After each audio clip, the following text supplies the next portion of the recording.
अधिकार आहे, सुप्रीम कोर्टाने दिलेला अधिकार आहे हा आम्हाला तिथं बीएनएस ऍक्टली त्या ठिकाणी दिलेला अधिकार आहे.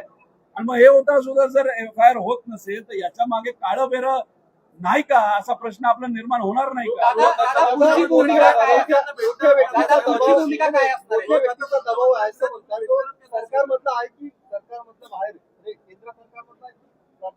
मी एवढंच म्हणेल कुणाचा तरी दबाव आहे, नाही तर पोलीस अक्षरशः डोळ्यामध्ये पाणी या पोलीस काही अधिकाऱ्यांचं तिथं आलं होतं जेव्हा अंत्यविधी झाला होता. आणि आता सुद्धा आम्ही जेव्हा त्यांना काही गोष्टी सांगत होतो त्याच्यामध्ये सुद्धा त्यांच्या चेहऱ्यावरनं आम्हाला जाणवत होतं की आम्ही जे बोलतोय ते खरंय, पण तरी सुद्धा यांचा पेन एफआयआर कडे त्या ठिकाणी वळत नाही. त्याचा अर्थ कोणतरी एक ताकदवान व्यक्ती त्यांच्यावर प्रेशर आणते.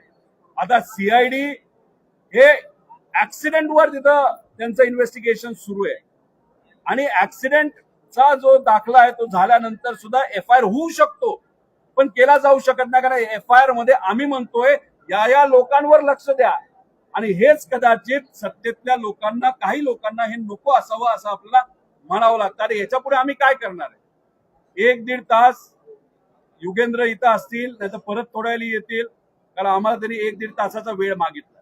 खरं तर मुंबईमध्ये सुद्धा आम्हाला सांगितलं होतं 2 तास. मुंबईची घटना घडून 15 तास झाले तरी सुद्धा त्यांच्याकडनं आम्हाला अजून काही सांगितलं नाही आला. त्यांचा अभ्यास काही पूर्ण झालेला नाही. 1-1.5 तास हे थांबा असं म्हणतायत, ते थांबतील, आम्ही थांबू.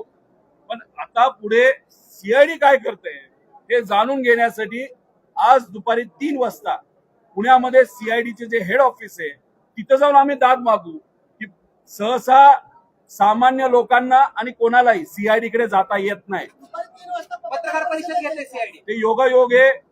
ती पत्रकार परिषद आम्ही सुद्धा ऐकतो, आम्हाला प्रश्न असतील आम्ही त्यांना प्रश्न विचारतो.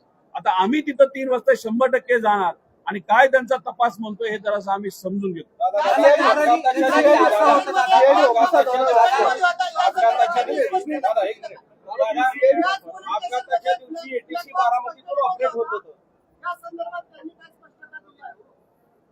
या बाबतीत अनऑफिशियली बोलणं झालेलं आहे, पण जी ऑफिशियल माहिती आणि तुमच्यासारख्या काही चांगल्या पत्रकारांनी सुद्धा या बाबतीत इन्व्हेस्टिगेशन केलेलं आहे. दादांच्या प्रेमापोटी ते इन्व्हेस्टिगेशन सुद्धा आम्हाला आलेलं आहे.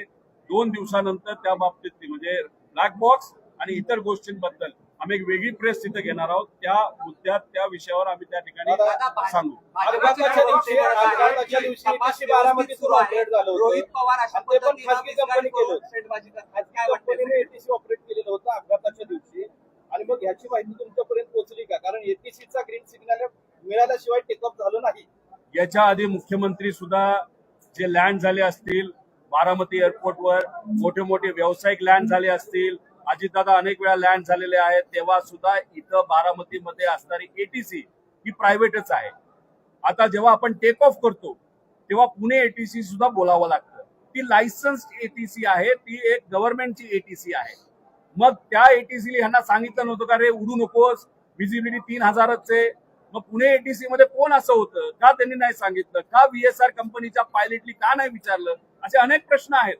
त्यामुळे रेकॉर्डिंग बारामती एटीसीचं हे कुठेतरी सीआयडी का कुणीतरी ताब्यात घेतलं असं आम्हाला कळालं की DGCA त्या बाबतीत काय येते, पण ती ट्रान्सक्रिप्ट आहे, काय बोललं गेलं याचा पुरावा आमच्याकडे आहे, तो आम्ही त्या ठिकाणी वापरू. पहिल्यांदा तक्रार दिली जाते, त्यानंतर पोलीस इन्व्हेस्टिगेशन करतात, मग एफआयआर दाखल केली जाते. अशा पद्धतीचा प्रोसेस आहे. दुसरीकडे असं सातत्यानं सांगितलं जातं की तपास योग्य पद्धतीने चालू आहे, मात्र रोहित पवार जे आहेत ते स्टंटबाजी करतात आणि मिसगाईड केलं जाते असा आरोप भाजपकडून करतात. मग एफआयआर म्हणजे काय? तक्रारच आहे ना, आणि तक्रारच घेणं आमची आमच्याकडे